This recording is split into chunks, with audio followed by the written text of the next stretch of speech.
CIB exam platform जहां पर मैं हिमांशु शर्मा आप लोगों के लिए एक बहुत ही बढ़िया सेशन लेकर के आया हूं। This is the orientation class for the foundation batch 2.0। तो जल्दी से मुझे बता दीजिए, क्या मेरी आवाज आप लोग तक पहुंच रही है? Is all okay from my side? Audio video okay है? बिल्कुल मुझे दिखाई दे रहा है, ऑडियो भी सही है, वीडियो भी सही है। चलिए तो बढ़ते हैं आगे। अगर आपको इन बिटवीन भी कोई डाउट होता है तो आप प्लीज बीच में भी पूछ सकते हैं। सो आज का जो सेशन होगा इसमें हम सबसे पहले इंपॉर्टेंटली क्या डिस्कशन करने वाले हैं, ये मैं आपको एक रोड मैप बता देता हूँ। सबसे इंपॉर्टेंट चीज होती है किसी भी एग्जाम को प्रिपरेशन स्टार्ट करने के पहले, we have to know that कि उसका सिलेबस क्या है and how we need to cover the syllabus, कैसे उसको हम कवर अप करेंगे। यहाँ पर हम एक पूरी की पूरी गाइडलाइन में बोल सकता है, पूरा के पूरा कॉन्सेप्ट आप लोगों के लेकर के आऊं, जो कि स्ट्रेटेजिक गाइड है। इसमें मैं सबसे पहले आपसे बात करता हूँ कि आपका जो एग्जामिनेशन है वो होना है 9 ऑफ मई 2026 को। देखिए ये जो 9 मई है ना, ये बड़ी खतरनाक डेट है। क्यों? क्योंकि ठीक इसके एक दिन बाद 10 मई को आपका एक और पेपर होगा जिसका नाम है एएफएम। हर साल लगातार हम ये देखते आए हैं कॉन्जिक्यूटिवली कि पहला पेपर जो होता है आपका पीपीबी का होगा। मतलब अगर हम सेकंड सैटरडे की बात करो, संडे को होता है एएफएम। थर्ड में से एग्जाम स्टार्ट हो रहा है तो पहला आईई का पेपर यहाँ हो जाएगा। फिर 9th मई को होगा आपका पीपीबी और 10th में होगा आपका एएफएम। तो कहीं ना कहीं ये दोनों पेपर आपको साथ में ही प्रिपेयर करने होंगे और साथ में ही इनकी प्रिपरेशन आपको लेकर के चलना होगी। Very good evening Varsha ji, if you have any doubt you can ask in between the session, right? किसी को भी कोई भी डाउट है तो आप इन बिटवीन भी सेशन के बीच में आप पूछ सकते हैं। मैं आपके चैट बॉक्स को चैट देखते रहता हूँ बीच बीच में, आपको अगर लगता है कोई भी दिक्कत है तो आप पूछ पाएंगे। चलिए, सो फर्स्ट ऑफ ऑल मेरा इंट्रोडक्शन मैं बता देता हूँ। My name is Himanshu Sharma. और अगर मैं बात करूँ ओवरऑल एक्सपीरियंस की इन द टीचिंग फील्ड, तो मुझे लगभग 13 ईयर्स से भी ज्यादा का experience in the field of teaching. और मैं शुरू से जो पढ़ाते आ रहा हूँ, मेरा जो बेसिक या बोल सकते हैं इंटरेस्ट सब्जेक्ट था वो था banking awareness and current affair. 2021 तक 2021 तक मैंने करंट अफेयर्स और बैंकिंग अवेयरनेस प्लस इकोनॉमिक्स को पढ़ा है, ठीक है। दूसरा, उसके बाद से मैंने जब जेआईबी सीआईबी पढ़ाना स्टार्ट किया तो तब हमारा जेआईबी का सिलेबस अलग होता था। पुराने सिलेबस पे एग्जाम्स होते थे जहाँ सिर्फ 3 सब्जेक्ट ही हुआ करते थे जेआईबी में। फिर यहाँ पे 4 सब्जेक्ट हो गए 2023 से। तो लगातार मैं पढ़ाते चले आ रहा हूँ। और पीपीबी सब्जेक्ट की अगर बात करें तो मेरा इंटरेस्ट सब्जेक्ट भी है। और मेरा एक्सपर्टीज की अगर मैं बात करूँ तो जेआईबी के पहले जो मेरा बैंकिंग अवेयरनेस है और करंट अफेयर्स है, उसके कारण जो बैंकिंग एंड फाइनेंशियल न्यूज होती थी मुझे जल्दी याद हो जाती थी, मुझे जल्दी समझ आ जाती थी। और उन्हें मैं अपने स्टूडेंट्स को इजिली समझा पाता था। Clear? So I mentored more than 2 lakh plus students. Banking हो, कॉम्पिटिटिव एग्जाम हो, जेआईबी सीआईबी हो, बैंक प्रमोशनल एग्जामिनेशन हो, या फिर हम बात करते हैं यहाँ पर स्कोर एक्सपर्टीज की, तो आईई एंड आईएफएस मेरा कोर सब्जेक्ट है। क्यों? क्योंकि मेरा जो पोस्ट ग्रेजुएशन है वो एम इकोनॉमिक्स है। पीपीबी आपको बता दिया मेरा इंटरेस्ट सब्जेक्ट है। पीपीबी, एबीएम, बीआरबीएल, ये वो सब्जेक्ट्स हैं जो मैं डील करते चला आ रहा हूँ। और यहाँ पर भी जब आप जेआईबी क्वालिफाई कर लोगे ना तो फिर सीआईबी में बीआरबीएल पढ़ाने में आपको मिलूंगा। दूसरा, एक और इम्पोर्टेंट चीज मैं आपको बता देता हूँ। पीपीबी में बहुत सारी ऐसी चीजें होती हैं जो आगे चल के आपको बीआरबीएल में मिलेंगी। कहाँ मिलेंगी? बीआरबीएल सब्जेक्ट में ये मिलती है। जैसे कंज्यूमर प्रोटेक्शन एक्ट, जैसे एमएसएमई, जैसे जैसे बैंक का जो स्ट्रक्चर होता है कुछ चीजों में, एएमएल केवाईसी।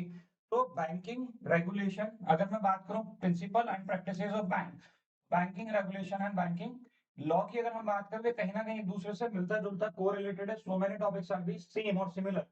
अगर पीपीबी अच्छे से पढ़ लिया, बीआरबीएल का 30-35% सिलेबस तो ऐसे ही आप कवर कर लेंगे, राइट? चलिए, तो ये समझ आया। आगे बढ़ते हैं, मेरे बारे में आपको पता चल गया। अब सबसे पहले हम बात करते हैं एग्जाम में क्वेश्चन किस तरीके से पूछे जाते हैं। बाकी डिटेल अपन बाद में देखते रहेंगे। सबसे पहले हम बात करते हैं क्वेश्चन जो होते हैं वो किस टाइप के होते हैं। तो या तो मिलेंगे आपको सबसे पहले एमसीक्यूज, जो कि डायरेक्ट एमसीक्यूज होते हैं। यहाँ पर सीधे क्वेश्चन दिया, A B C D 4 option दे दिए, उनमें से कौन सा सही है। ये मिलेंगे आपको 0.5 मार्क्स के, ठीक। इससे ज्यादा मार्क्स इसमें नहीं मिल सकते हैं। दूसरा होता है स्टेटमेंट बेस्ड एमसीक्यूज। अब इसमें क्या होता है, इसमें आपको ये वाले क्वेश्चन तो स्ट्रेट फॉरवर्ड होते हैं, सीधा सीधा क्वेश्चन है, 4 ऑप्शन है, हो गया काम। ये वाले जो स्टेटमेंट बेस्ड एमसीक्यूज होते हैं ना, इनकी अगर मैं बात करूं तो ये कहीं ना कहीं, इनकी अगर मैं बात करूं तो ये क्या करते हैं, ऐसे आपको देते हैं 4, 5, 6 और हो सकता है 7 स्टेटमेंट तक। मतलब 3 से लेकर के आपके 7 और 8 स्टेटमेंट तक के एग्जाम में क्वेश्चंस पूछे जाते हैं, जिसमें स्टेटमेंट होंगे आपके 4, 5, 6, 7, 8, ठीक है। और फिर पूछा जाएगा consider the following statement, which of the following statements are correct और इनकरेक्ट करके वो ऑप्शंस दिए होंगे, ठीक है। फर्दर आता है केस स्टडी। इसका एक क्वेश्चन सैंपल क्वेश्चन मैं आपको भी करवाऊंगा। ये आपको हर जगह मिल जाते हैं, अब तो पहले कॉमन हो गए, पहले नहीं मिलते थे। अब तो मैं भी, आप जाओगे यूट्यूब पर, वहां सारी जितनी सीरीज चल रही है ना एमसीक्यूज वाली, उसमें मैंने ऐसे क्वेश्चन कराए 2 3 4 स्टेटमेंट वाले, ठीक है। यहाँ पर हम बात करते हैं case study, what it means, case study क्यों पूछी जाती है। एक्चुअल में आईआईबीएफ चाहता है कि हम जिन बैंकर्स को सर्टिफाई कर रहे हैं वो इतने कैपेबल हो कि वो रियल लाइफ में, और जो रियल बैंकिंग लाइफ है उसमें, उन प्रिंसिपल्स को अप्लाई करना जानते हैं या नहीं जो वो पढ़ रहे हैं।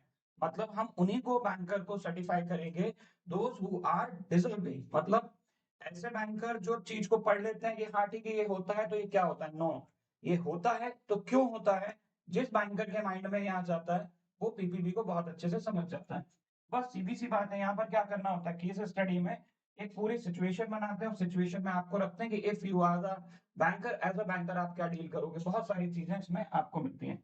फिर होते हैं न्यूमेरिकल्स। न्यूमेरिकल ज्यादा नहीं आते हैं, अगर मैं ओवरऑल मार्क्स की बात करूं तो न्यूमेरिकल मिल जाएंगे आपको मैक्सिमम मार्क्स के। कितने मार्क्स के, मतलब 2 2 नंबर के भी है तो 4 to 5 न्यूमेरिकल्स आपको पीपीबी में मिलते हैं। और टॉपिक फिक्स है, कहाँ से आते हैं न्यूमेरिकल, न्यूमेरिकल आते हैं वर्किंग कैपिटल रिक्वायरमेंट कैलकुलेट करने से, एनपीए से रिलेटेड कुछ क्वेश्चंस आपको मिल जाते हैं, केसीसी के लिमिट से रिलेटेड आपको क्वेश्चन मिल जाते हैं। सो ऐसे इसमें फिक्स है, लोन अप्रेजल वगैरह होता है वहाँ फिक्स है टॉपिक जहां से न्यूमेरिकल मिलता है। तो न्यूमेरिकल का सेशन तो मैं वैसे भी एक कंबाइंड सेशन लेता ही हूँ, वहां आपको ये बेनिफिट होता है। अब एग्जाम पैटर्न समझ लो थोड़ा सा, एक मुझ बहुत 1 मिनट में अपन इसको कंप्लीट कर लेंगे ना, ज्यादा टाइम नहीं लेंगे यहाँ पर।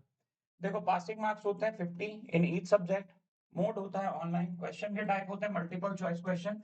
मल्टीपल चॉइस क्वेश्चन कैसे कैसे हो सकते हैं इसके पहली स्लाइड में हमने देख लिया। टोटल नंबर ऑफ क्वेश्चन होंगे 100, टोटल मार्क्स होंगे 100। इसके अलावा ड्यूरेशन होगा आपका 2 आवर्स का। और यहाँ पर जो मार्क्स होते हैं वो इसमें दिया है 1 मार्क, ऐसा नहीं है, 1 मार्क के क्वेश्चन भी होते हैं, 2 मार्क के क्वेश्चन भी होते हैं, और 0.5 मार्क के क्वेश्चन भी आपको मिलेंगे, ठीक है। नेगेटिव मार्किंग की बात करें तो बिल्कुल नेगेटिव मार्किंग नहीं है हमारे इस एग्जामिनेशन में, दिस इज द बिगेस्ट, या बोल सकता हूँ ये एक ऐसी चीज है। Sir as I am student तो क्या मैं 2 मंथ्स में क्लियर कर हो जाएगा exam, exactly so many banker. देखो एम इकोनॉमिक्स की अगर मैं बात करूं तो मैं आपको बताता हूँ इन द ईयर 2025 ये जो नवंबर वाला है, मैंने भी डीबीएफ एग्जामिनेशन दिया, क्वालिफाई किया इसको। इसमें अगर मैं बात करता हूँ कि शुरुआत से ही मैं नॉन कॉमर्स बैकग्राउंड से रहा हूँ, तो कोई दिक्कत नहीं होती। बहुत सारे ऐसे बैंकर्स हैं जिन्होंने already JIB and CIB examination को क्वालिफाई किया है, भले ही वो नॉन कॉमर्स बैकग्राउंड से थे। तो इसमें कोई बड़ी बात नहीं होती, न्यूमेरिकल बहुत सिंपल होता है, प्रैक्टिस से हम सब कुछ कवर कर लेते हैं। आप एक सेशन देखोगे तो आपको पता चलेगा कि इसमें तो इतनी सी ये इतनी ईजी है। किसान क्रेडिट कार्ड का एक फॉर्मूला है छोटा सा, अगर आपने उसको एक बार समझ लिया तो इजीली आप उनको कर जाओगे। न्यूमेरिकल्स कोई टफ नहीं होते हैं। और चाहे तो मैं तो पीपीबी की बात करूं, न्यूमेरिकल छोड़ दो, नहीं बन रहा है तो एक एग्जांपल देता हूँ। हमें ओवरऑल कितने मार्क्स चाहिए भाई एग्जाम में, 50+ मार्क्स चाहिए, तो हम इसमें से कुछ चीजें छोड़ सकते हैं ना, तो हो सकता है ये वर्षा जी। सो कोई ऐसी प्रॉब्लम की बात नहीं है, ऐसा कोई दिक्कत नहीं है, आप इजीली क्या कर सकते हो यहाँ पे as a non background, non commerce background, या मैं बोलूँ साइंस बैकग्राउंड के होने के साथ क्वालिफाई कर पाओगे, राइट। अगली बात करते हैं हम यहाँ पर, तो एक केस स्टडी में आप लोगों की लेकर के आऊँ, एक सैंपल है कि ऐसे क्वेश्चन आपको एग्जाम में मिलते हैं, ध्यान से सुनिएगा। केस स्टडी में है कि एक सिनेरियो दिया है कि मिस्टर राजेश है, उनका एक सेविंग बैंक अकाउंट है एबीसी बैंक में। उनको एक कॉल आता है फ्रॉम एन इंडिविजुअल जो क्लेम करता है कि वो बैंक का ऑफिशियल है, और जो कॉलर है वो कन्विंस कर लेता है मिस्टर राजेश को कि आप ओटीपी दे दीजिए, एंड क्रेडेंशियल वगैरह जो भी वो मांगता है वो दे देते हैं। ठीक है, किसके लिए चाहिए, केवाईसी अपडेशन। हमारा आरबीआई कहता है ना, आरबीआई कहता है, आरबी ने कहा और इन्होंने नहीं सुना, राइट। विद इन मिनट्स, ठीक कुछ मिनटों के बाद में 50,000 रुपए उनके अकाउंट से डेबिट होते हैं यूपीआई ट्रांजेक्शन से। मिस्टर राजेश रियलाइज करते हैं कि तो एक फ्रॉड हुआ है, नोटिफाई करते हैं बैंक को विद इन द 48 आवर्स। जैसे ही उनको लगता है कि फ्रॉड हो गया, 48 आवर्स के अंदर बैंक को बता देते हैं। इन्वेस्टिगेशन होती है तो बैंक ये देखता है कि यहाँ पर कोई भी डेफिशिएंसी या नेग्लिजेंस नहीं था बैंक के पार्ट पर, मतलब इसमें बैंक की कोई गलती नहीं निकल करके आ रही है, but the fraud results of the customer sharing sensitive credential. इसका मतलब गलती किसकी है, कस्टमर की। कस्टमर को बार बार बोलते हैं, बार बार समझाता है, बैंक भी समझाता है कि हम तो ऐसे इस तरीके की चीजों को नहीं मानते हैं, बट फिर भी अगर कोई मांग रहा है तो नहीं देना है टाइप्स, लेकिन फिर भी इसने दिया। अब क्वेश्चन ये कहता है कि according to the latest RBI guidelines on customer protection limiting liability of the customer unauthorised electronic banking transaction. अब आरबीआई ने क्या किया, यहाँ पर एक गाइडलाइन दे रखी है। आरबीआई ने क्या दे रखी है, एक गाइडलाइन दे रखी है कि किस केस में किसकी कितनी लायबिलिटी होगी। तो आरबीआई की गाइडलाइंस के हिसाब से customer protection limiting liability of customer unauthorised electronic banking transaction में कितनी होगी, तो मिस्टर राजेश की जो होगी मैक्सिमम लायबिलिटी क्या होनी चाहिए इस स्पेसिफिक केस में। तो ये कह रहा है जीरो लायबिलिटी, दूसरा कह रहा है कि यहाँ पे 5,000 रुपए, 10,000 रुपए, या फिर हमारा ऑप्शन नंबर होगा डी 50,000 रुपए। बताइए। तो यहाँ पर ये कहता है कि यदि बैंकर सॉरी कस्टमर की गलती है तो इसकी जो मैक्सिमम लायबिलिटी होगी वो कितनी होगी, 10,000 की होगी। तो मैं आपको पहले इसका थोड़ा सा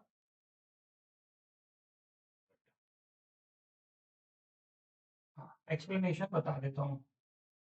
राइट, एक्सप्लेनेशन क्या कहता है, ये एग्जाम सेम पूछा गया था आपका कहाँ पर, नवंबर 2025 एग्जामिनेशन में। दिस इज द, ये कहता है कि ये बैंक नेग्लिजेंस से अलग है, ये तो थर्ड पार्टी ब्रीच है क्योंकि बैंक की साइड से तो कुछ इन्वॉल्वमेंट था ही नहीं, और कस्टमर का भी नेग्लिजेंस था। इसका मतलब है बैंक को अगर हम इसमें अलग रखें तो थर्ड पार्टी ब्रीच और कस्टमर नेग्लिजेंस जो है ये यहाँ पर देखा गया था। कस्टमर नेग्लिजेंस के केस में क्या होता है, यदि फ्रॉड होता है कस्टमर की गलती से, जब कस्टमर अपने आप से कोई भी क्रेडेंशियल्स लाइक दी ओटीपी या और भी दूसरे से आईडी पासवर्ड वगैरह शेयर कर देता है, तो इसे हम कस्टमर नेग्लिजेंस की कैटेगरी में कंसीडर करते हैं। कस्टमर नेग्लिजेंस का मतलब होता है कस्टमर के द्वारा की गई गलती, उसकी गलती है ये, इसमें बैंक का इन्वॉल्वमेंट नहीं माना जा रहा है। सो अगर रिपोर्टिंग की बात करें, यदि कस्टमर इस चीज को रिपोर्ट करता है लिमिटेड टाइम में, तो उसका जो लॉस होता है until the moment report to the bank, तो वो मिनिमम रहता है। लायबिलिटी की कुछ कैप्स है, कैप का मतलब है कुछ लिमिट है। Even the case of customer negligence if the loss reported with in a specific window, अगर लॉस को सही टाइम पर यहाँ पर क्या किया गया, रिपोर्ट किया गया है, तो depending on the account type the liability of often cap, तो यहाँ पर क्या होगा, जो सेविंग्स बैंक अकाउंट है कस्टमर होता है वो रिपोर्ट करता है प्रॉम्प्टली, तो लायबिलिटी जो होती है वो होती है मैक्सिमम कितनी, अप टू ₹1000। इस तरीके से अलग अलग टाइम ड्यूरेशन के हिसाब से लायबिलिटी मानी जाती है। और अगर बैंक की लायबिलिटी सॉरी बैंक की यहाँ पर गलती होती, बैंक का नेग्लिजेंस हमें मिलता, तो समझ जाइए कि फिर कस्टमर की लायबिलिटी क्या हो जाती, जीरो हो जाती। This was the sample question, example था कि ऐसे ही क्वेश्चंस एग्जाम में पूछे जाते हैं and you have to read the things, you have to prepare for these type of the question जो एग्जाम में मिल रहे हैं इस तरीके से देखने को। मैं आपको बताता हूँ कि आपको करना क्या है। आपको जब पढ़ना है तो मैं इसी तरीके से इसी आइडिया से पढ़ाता हूँ कि ये चीज जो होती है क्यों होती है। मैं कभी नहीं बोलता कि ये होता है तो क्या होता है, नो, हमेशा हमें फोकस करना है कि व्हाई दिस, ये क्यों होता है। जब हमें ये समझ में आने लगेगा ना ये क्यों होता है, बिल्कुल साइंस की तरह ही चीजें हैं यार, अगर हम इस चीज को समझने लग जाएंगे ना तो इजी हो जाएगा हमारे लिए। तो अंडरस्टैंड द एग्जाम पैटर्न सबको पता है, मैंने पहले ही बता दिया ये आपको। 2 आवर्स का एग्जाम होता है, यहाँ पर वेटेड 50 क्वेश्चन होते हैं, 0.5 मार्क्स के 25, 1 मार्क्स के 25 क्वेश्चन होंगे 2 मार्क्स के। पासिंग क्राइटेरिया कितना है, 50% इन ईच सब्जेक्ट हमें चाहिए। क्लियर है, ये पूरा के पूरा डिस्ट्रीब्यूशन ऑलरेडी मैंने आपको फर्स्ट स्लाइड में बता दिया था।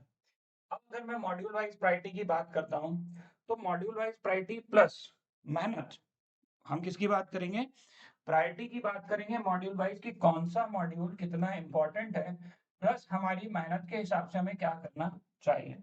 तो देखो सबसे पहले हम बात करते हैं मॉड्यूल डी की।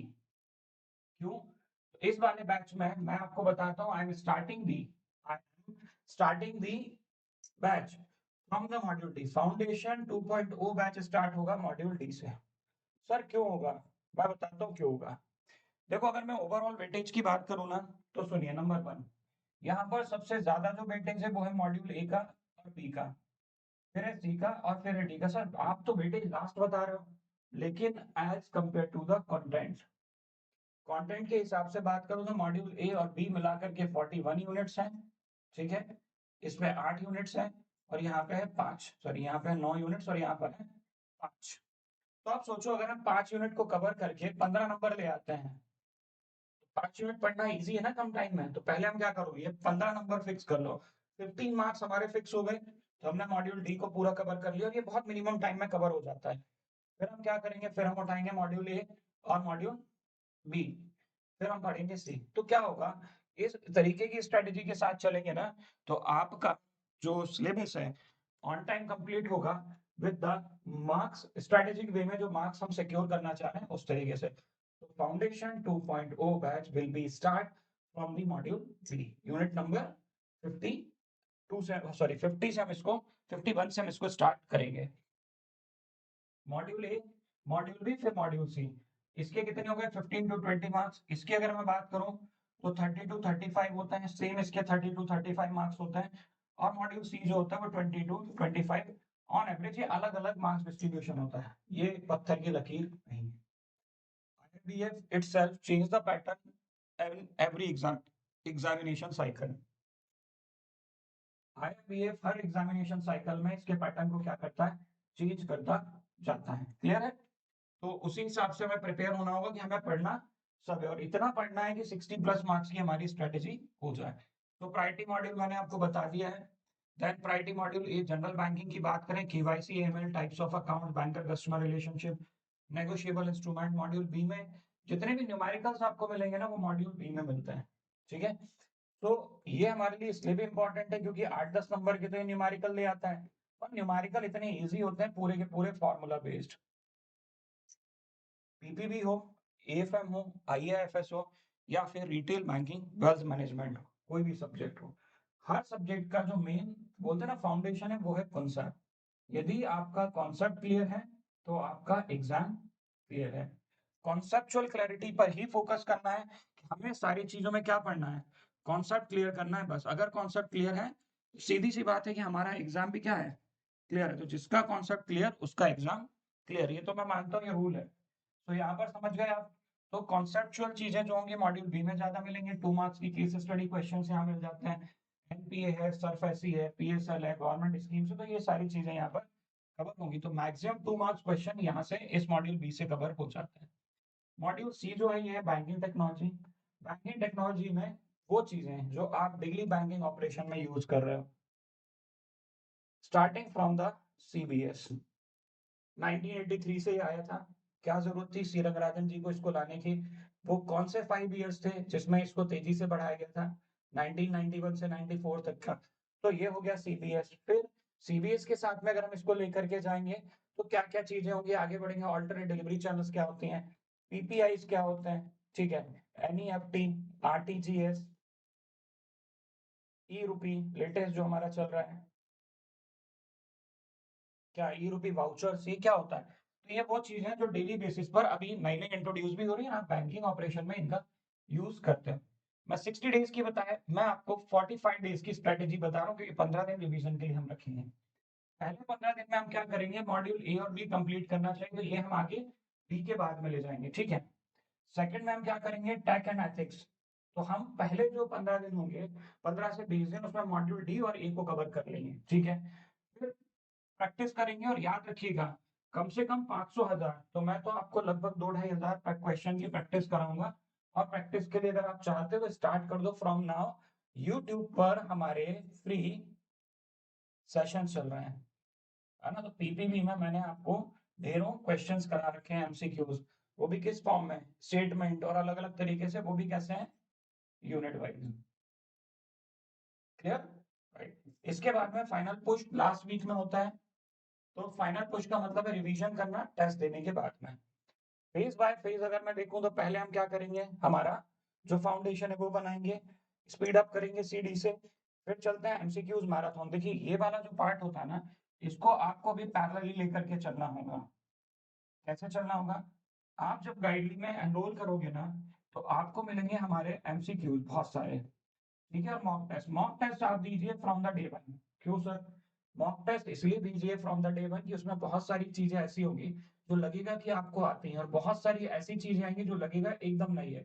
तो जहां आपको लग रहा है कि ये चीज मुझे समझने में ज्यादा टफ लग रही है, एएफएम की क्लास कब से शुरू होगी, कल आपको एएफएम की क्लास मिल जाएगी। ठीक है, आज पीपीबी की क्लास है, कल एएफएम की होगी।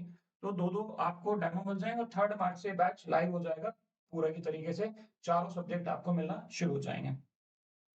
सो एमसीक्यूज मॉक में क्या होता है कि mock is for the self analysis, कि अगर मैंने मॉक टेस्ट दिया तो मुझे ये पता चलेगा कि कितने क्वेश्चन मुझसे बने, कितने नहीं बने, कितने मैंने गलत कर दिए, कितने ऐसे थे जो मुझे पहली बार हमें देखने को मिले।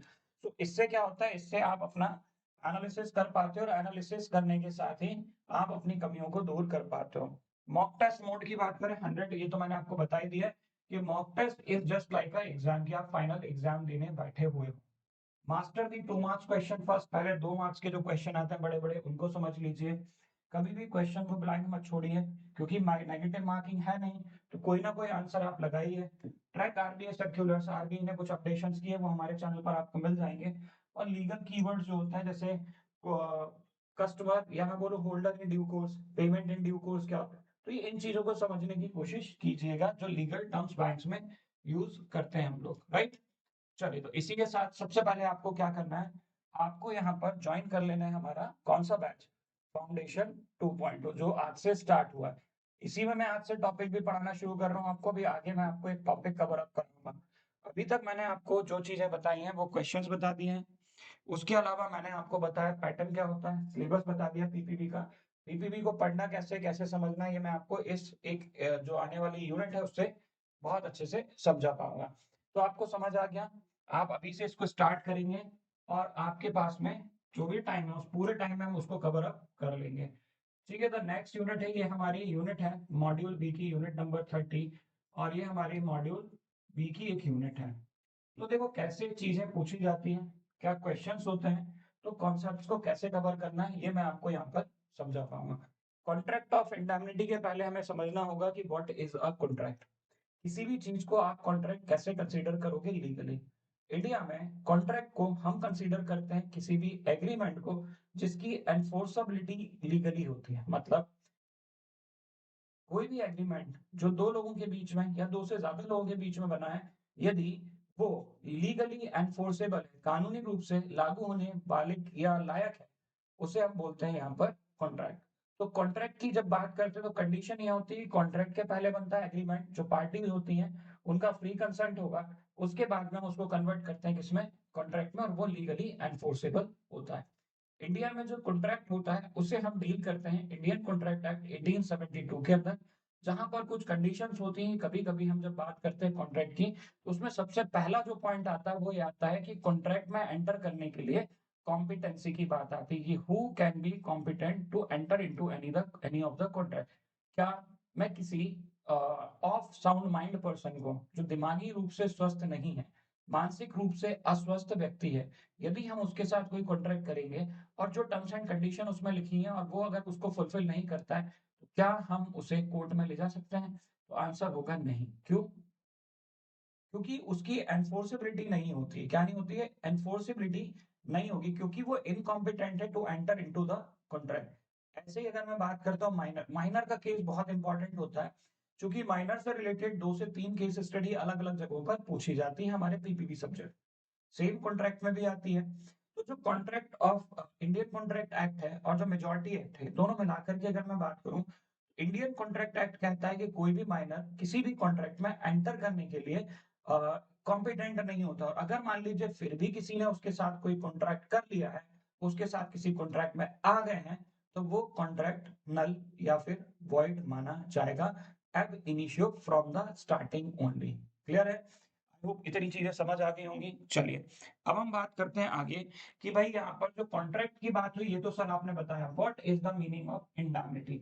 इंडैम्निटी का मतलब होता है टू सेव अदर, सामने वाले को क्या करना है, to save other from the loss.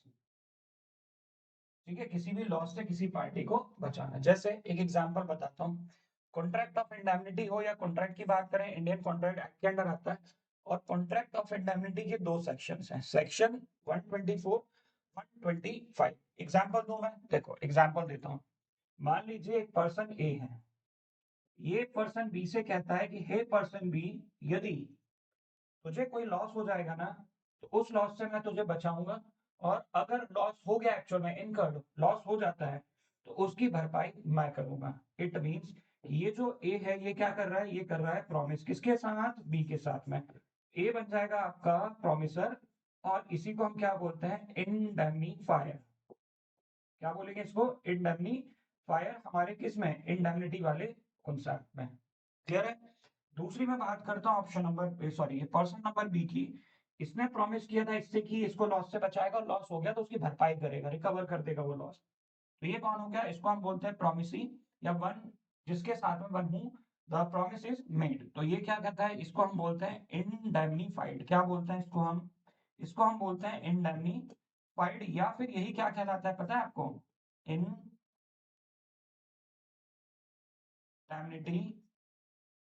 Holder. इसी को हम क्या बोलते हैं, इंडेमनिटी होल्डर। तो कॉन्ट्रैक्ट ऑफ इंडेमनिटी में दो पार्टी होंगी। द फर्स्ट पार्टी जो प्रॉमिस करेगी सेकंड पार्टी को सेव करने की फ्रॉम द लॉस और रिकवर कराएंगी उसके लॉस को, उसको हम बोलते हैं प्रॉमिसर या इंडेमनीफायर। और दूसरी पार्टी जो होगी उसे हम बोलेंगे इंडेमनीफाइड या इंडेमनिटी होल्डर। ठीक। अब अगर मैं बात करूं सेक्शंस की, तो सेक्शन कितने 124 और 125 में हम डील करते हैं इंडियन कॉन्ट्रैक्ट एक्ट के किस चीज को, जो हम बात करेंगे कॉन्ट्रैक्ट ऑफ इंडेमनिटी की। आप समझिए इंडेमनिटी का मतलब क्या होता है। कॉन्ट्रैक्ट ऑफ इंडेमनिटी की जब मैं बात करता हूँ, right, wait a minute, contract of indemnity की मैं बात करूंगा,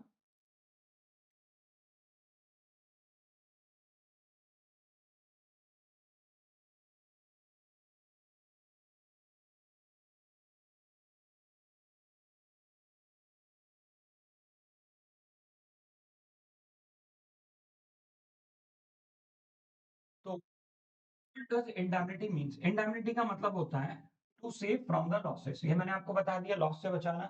सो कॉन्ट्रैक्ट ऑफ इंडेमनिटी का मतलब है कंटिंजेंट कॉन्ट्रैक्ट। कंटिंजेंट का मतलब है यदि लॉस होगा तो ये कॉन्ट्रैक्ट की एनफोर्सेबिलिटी होगी, लॉस नहीं होगा तो कोई मतलब नहीं है। कंटिंजेंट का मतलब है निकल करके आना। तो ये कब निकल करके आएगा, जब कोई घटना घट जाएगी, जब बी को लॉस हो जाएगा तब की बात कर रहा है।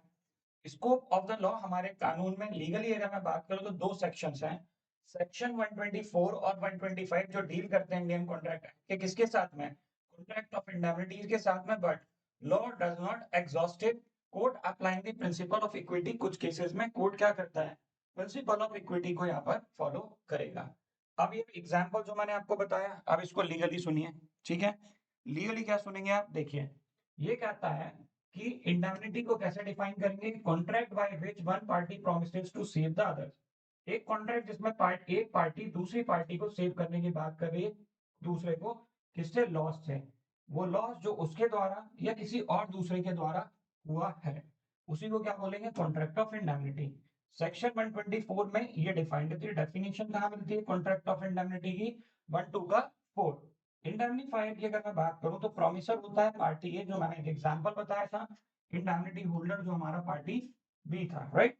So the assured must prove the loss, मतलब सबसे पहले इसको हम कंटिंजेंट क्या बोलते हैं, ये जो हमारा होता है ये कंटिंजेंट लायबिलिटी का मतलब क्या होता है यहाँ पर, इसको सबसे पहले ये बताना होगा कि इसको लॉस हुआ है, ये इसको प्रूव करना पड़ेगा कि देखिए मुझे ये लॉस हुआ है। जब ये लॉस बता देगा तभी हम इसको क्या करेंगे, कॉन्ट्रैक्ट को एनफोर्सेबल मानते हैं। क्लियर। अगली बात कहती है कि स्टैट्यूटरी इलस्ट्रेशन, एग्जांपल बता दिया है सेक्शन 124 में कि ए ने कॉन्ट्रैक्ट किया है बी के साथ कि उसको अगर कोई भी लॉस होगा इसके थ्रू, प्रोसीडिंग विच सी में takes against B in respect of certain sum of rupees 200। So A कहता है कि मैं तुझे इंडेमनीफाई कर रहा हूँ, इंडेमनिटी होल्डर है, तो give the promise to save B from the loss, receive the promise protected from the C's proceeding. अब सी अगर उसके अगेंस्ट कोई भी प्रोटेक्ट कोई भी लीगल प्रोसीडिंग्स कर रहा है ना, उसके अगेंस्ट ए इसको बचाने की बात कर रहा है। सी कहता है कि initiate the proceeding against the B, अगर चाहे तो कर सकता है लेकिन उसको बचाने के लिए कौन है, ए है। क्लियर है। अब इसमें क्या होता है कि जितने भी इंश्योरेंस कॉन्ट्रैक्ट होते हैं, जैसे बेसिकली मैं आपको एक एग्जांपल से समझा दूं कि एक पर्सन है, उसका गोडाउन है, उसके पास में गोडाउन है, ठीक है। इस गोडाउन के लिए उसने एक फायर इंश्योरेंस कवर ले रखा है, ठीक है, अगेंस्ट विच इसने कुछ ना कुछ प्रीमियम पे किया होगा। इसका मतलब क्या हुआ कि इंश्योरेंस कंपनी ने कहा है कि आप जो प्रीमियम पे कर रहे हो against the fire insurance policy which he bought for godown, ठीक है। अब होगा क्या कि मान लीजिए अब अचानक से इस गोडाउन में आग लग जाए किसी भी कारण से, तो जो आग लगने के बाद जो होगा, क्या होगा कि इसका जो भी लॉस होगा ये बताएगा कि मेरा इतना लॉस हुआ। तो जो इंश्योरेंस कंपनी है वो क्या करेगी, इसको क्लेम देगी कि नहीं देगी, देगी। तो यही हमारा एक क्या हो गया, कॉन्ट्रैक्ट ऑफ इंडेमनिटी है। इंश्योरेंस कंपनी ने कहा कि हम आपको सेव करेंगे फ्रॉम द लॉस, और वो सेव करने की बात कर रहा है, लेकिन कब?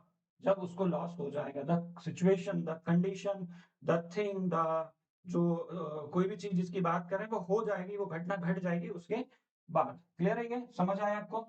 सो जितने भी कॉन्ट्रैक्ट ऑफ इंश्योरेंस होते हैं वो सभी कॉन्ट्रैक्ट ऑफ इंडेमनिटी माने जाते हैं, लेकिन लेकिन लेकिन लाइफ इंश्योरेंस को छोड़ करके। सर क्यों? यहाँ हम बात कर रहे हैं लॉस को रीइंबर्स करने की।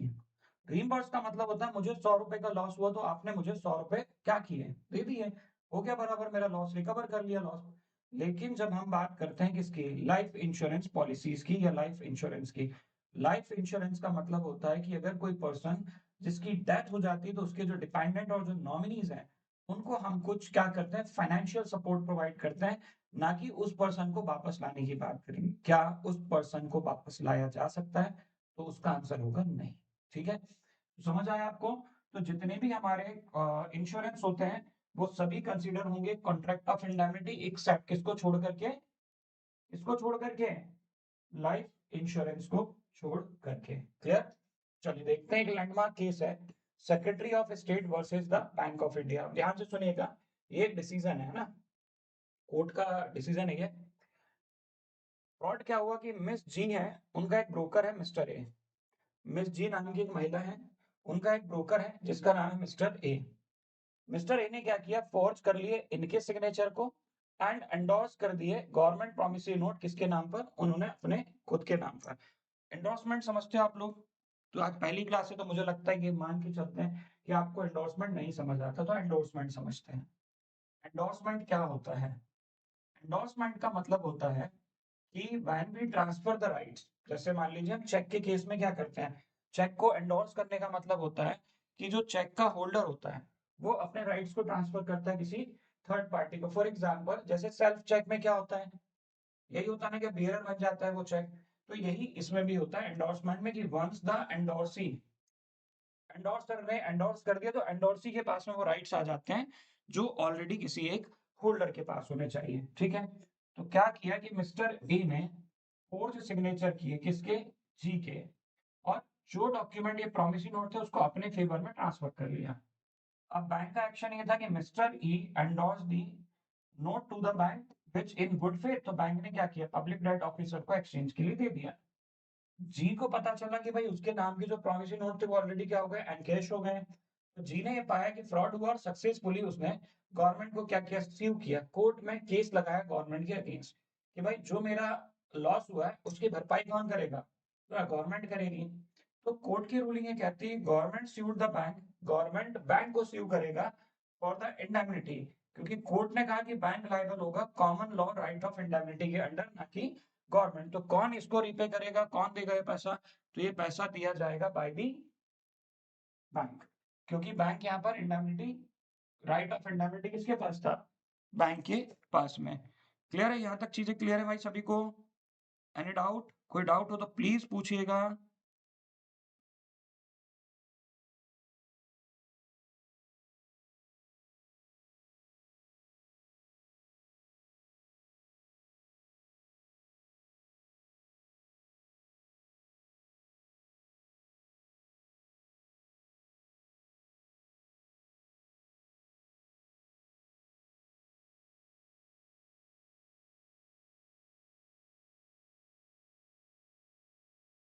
चलिए अब बात करते हैं इंडेमनिटी वर्सेस गारंटी।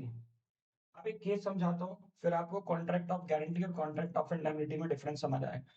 इंडेमनिटी समझ गए थे, अभी अपन ने जितना भी पढ़ा उसमें ए और बी की बात हुई थी। गारंटी सुनिए, मैं केस की बात करता हूँ। एक पर्सन है अय्यर जी, यू नो अय्यर भाई, जेठालाल, तारक मेहता का उल्टा चश्मा, यू नो। अय्यर भाई एक शॉप पर जाते हैं टू परचेज समथिंग्स, उन्होंने कुछ चीजें खरीदी हैं जिसका अमाउंट है 10,000 रुपए। अय्यर भाई ट्राई टू पे द अमाउंट, तो क्या होता है, यूपीआई होता नहीं, यूपीआई हो जाता है आपका फेल। यूपीआई फेल हो गया क्योंकि सामने वाले का बैंक एक्सेप्ट नहीं कर रहा है फंड्स, होता है ना कई बार हमारे साथ। ठीक है, अब क्या करें, इनके पास एक ऑप्शन था यूपीआई का, कैश इनके पास है नहीं और एटीएम कार्ड ये लेकर के आए नहीं है, कैसे पे करेंगे?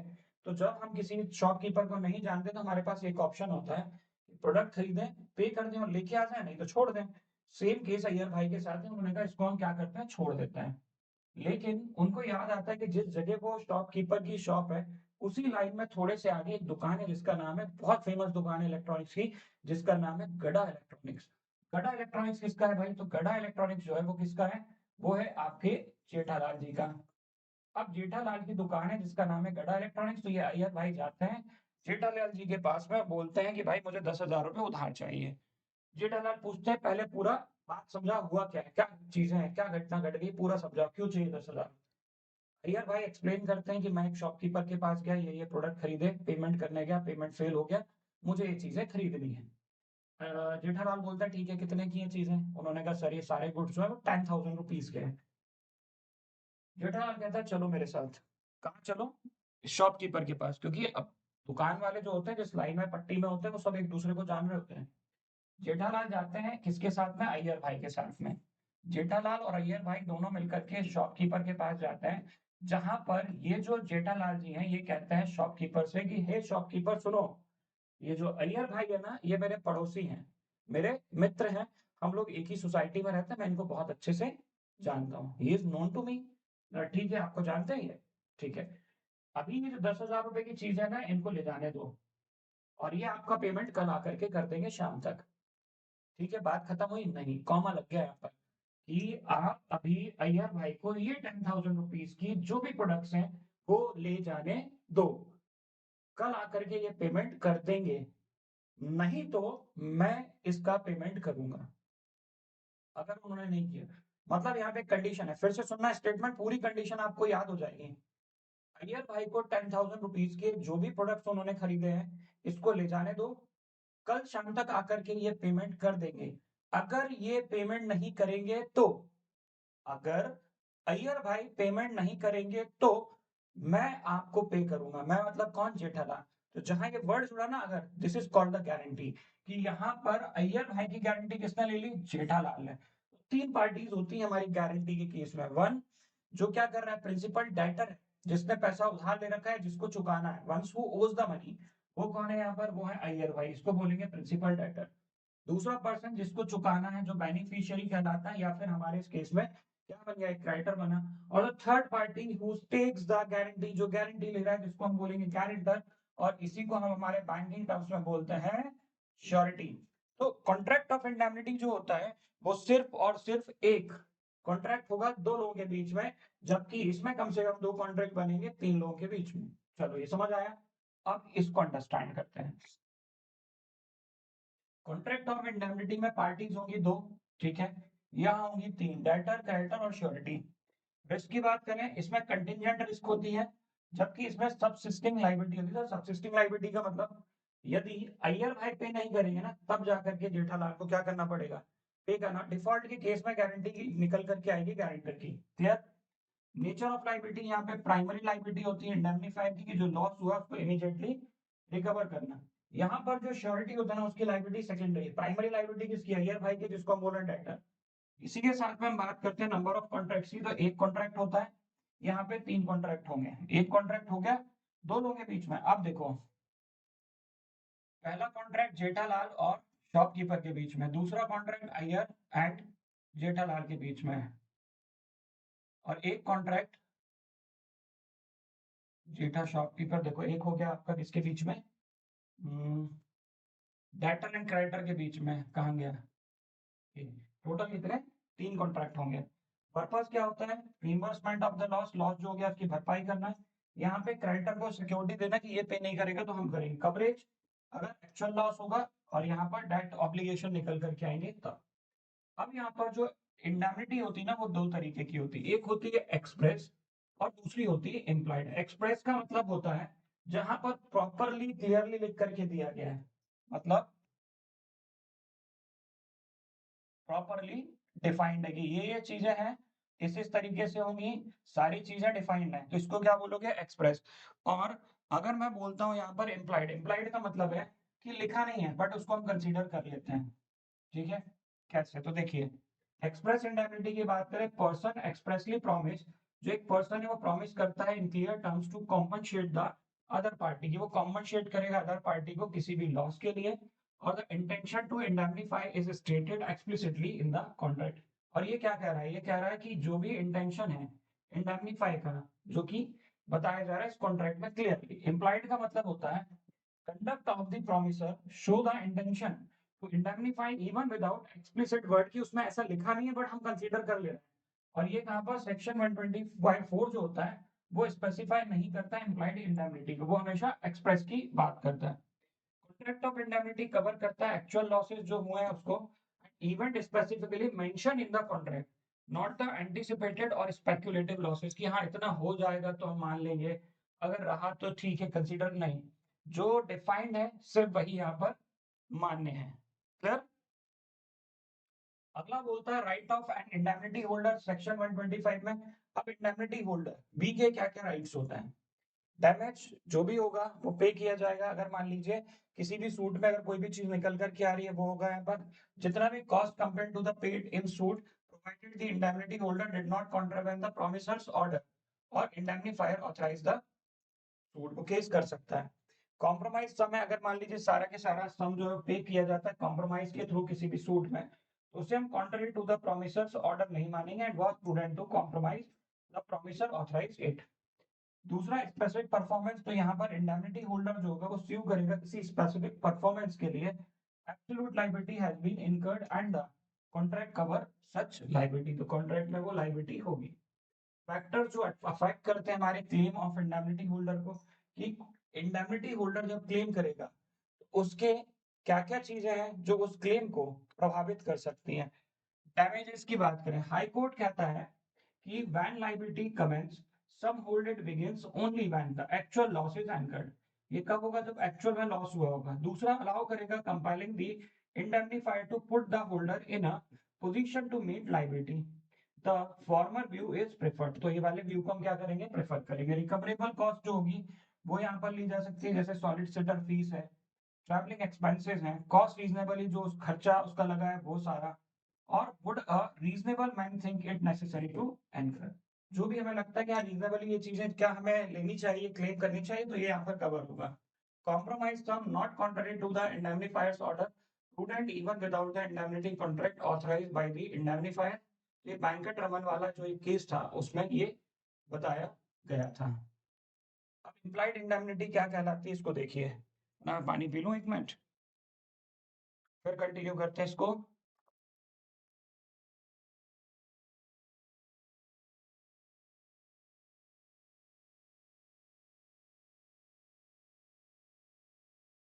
चलिए, इम्प्लाइड इंडेमनिटी का मतलब क्या होता है, an act done by the one person at the intense of another. अगर कोई एक चीज हो रही है किसी एक पर्सन के द्वारा की जा रही है जिसका असर किसी दूसरे पर पड़ रहा है, जो कि डायरेक्टली उसके साथ में क्या नहीं है, जुड़ा नहीं है, but turns out the injurious to the right of the third person, और नुकसान किसी थर्ड पर्सन को हो गया है, तो the person doing it entitled to an indemnify from him who's requested it should be done। Example बताऊं, नहीं समझ आया छोड़ दो मत समझो, एग्जाम्पल समझो।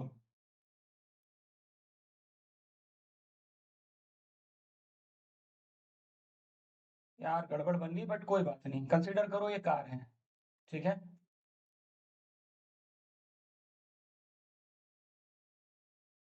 कंसीडर करो ये ट्रक है, ठीक है, समझ गए, ये ट्रक है ये कार है, कंसीडर कर लीजिएगा। ये ट्रक और इस कार का एक्सीडेंट होता है जहां पर ये ट्रक ड्राइवर है ड्रंक, ठीक, ड्रंक है, एक्सीडेंट हुआ। कॉन्ट्रैक्ट ऑफ इंश्योरेंस समझते हैं, ये कार वाले ने भी इंश्योरेंस ले रखा है, इसने भी इंश्योरेंस ले रखा है। होता क्या है कि जब ये कार इससे एक्सीडेंट होता है तो चोट किसी को नहीं आती बट इनके व्हीकल्स डैमेज हो जाते हैं, तो ये जो कार का ऑनर है ये अपनी इंश्योरेंस कंपनी को क्लेम करता है कि भैया मेरा लॉस हुआ है थर्ड पार्टी के कारण। कहता है ठीक है क्योंकि इंश्योरेंस में कवर्ड है, हम सुधारेंगे आपकी कार, जुड़वा करके रिपेयर करवा के देंगे। ये ट्रक ड्राइवर जो है ये भी करता है। अब ये वाली इंश्योरेंस कंपनी को पता चलता है केस था क्या, ड्रंक था ये और एक्सीडेंट हुआ था, इसकी इंश्योरेंस कंपनी इसका इंश्योरेंस क्लेम को तो कर देगी रिजेक्ट, क्योंकि कहा क्या जाता है कि जो मोटर व्हीकल एक्ट है उसमें इंश्योरेंस का भी एक कॉन्सेप्ट है कि इफ अ पर्सन, अगर कोई पर्सन यहाँ पर इलीगल तरीके से या ड्रंक करके व्हीकल्स को रन कर रहा है, ड्राइव कर रहा है, तो वो क्लेम में कवर नहीं होगा। इस इंश्योरेंस वाले को ये पता चला, ये इंश्योरेंस कंपनी इस ट्रक को क्या करती, ट्रक ड्राइवर को क्लेम करती कि जो भी खर्चा इसका है वो आपको देना पड़ेगा। क्यों? इसके कारण इस थर्ड पार्टी को लॉस हुआ कि नहीं हुआ? तो यही कहता है आपका इम्प्लाइड इंडेमनिटी। ठीक है, तो section 124 does not specified indemnity जो इम्प्लाइड होती है, बट कोर्ट्स इसको पहचानते हैं on the circumstances and the equity के आधार पर। चलिए अगला देखिए नेक्स्ट।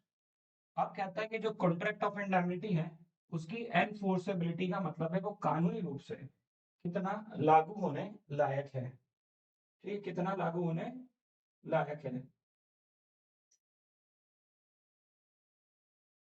तो liability of the indemnifier commence as soon as the law, जैसे ही लॉ होता है वैसे ही आपको क्या करना पड़ेगा, इंडेमनिटी निकल करके आएगी।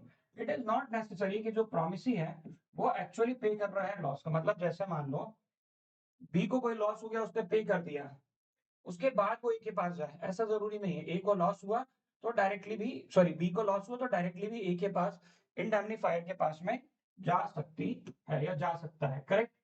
इंडेमनिटी कॉन्ट्रैक्ट जो बैंकिंग में वो कहाँ कहाँ यूज करते हैं? सो बैंक्स के लिए जो लॉ ऑफ इंडेमनिटी है वो ग्रेट प्रैक्टिकल इंपॉर्टेंस है।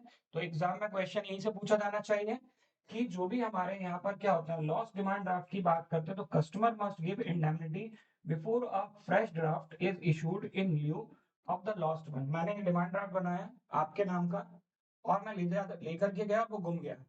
मैं बैंक में दोबारा आया, मैंने बोला डुप्लीकेट डिमांड ड्राफ्ट मुझे चाहिए। बैंक मेरे साथ एक कॉन्ट्रैक्ट ऑफ इंडेमनिटी साइन करा लेगा कि मान लो उस ड्राफ्ट का पेमेंट जा चुका है, निकाल लिया गया है, तो अगर दोबारा कोई पेमेंट निकाला गया तो उसकी भरपाई कौन करेगा? मैं करूंगा। ठीक है, तो ये हुआ किसका, डिमांड ड्राफ्ट का केस। सेम ट्रैवलर्स चेक के केस में होता है कि indemnity required to protect the bank from the subsequent claims by third party who may have received the instrument और वैल्यू। डुप्लीकेट एफडीआरस और पे ऑर्डर्स में भी इसी तरीके की चीजों को हम क्या करते हैं, अप्लाई करते हैं। राइट।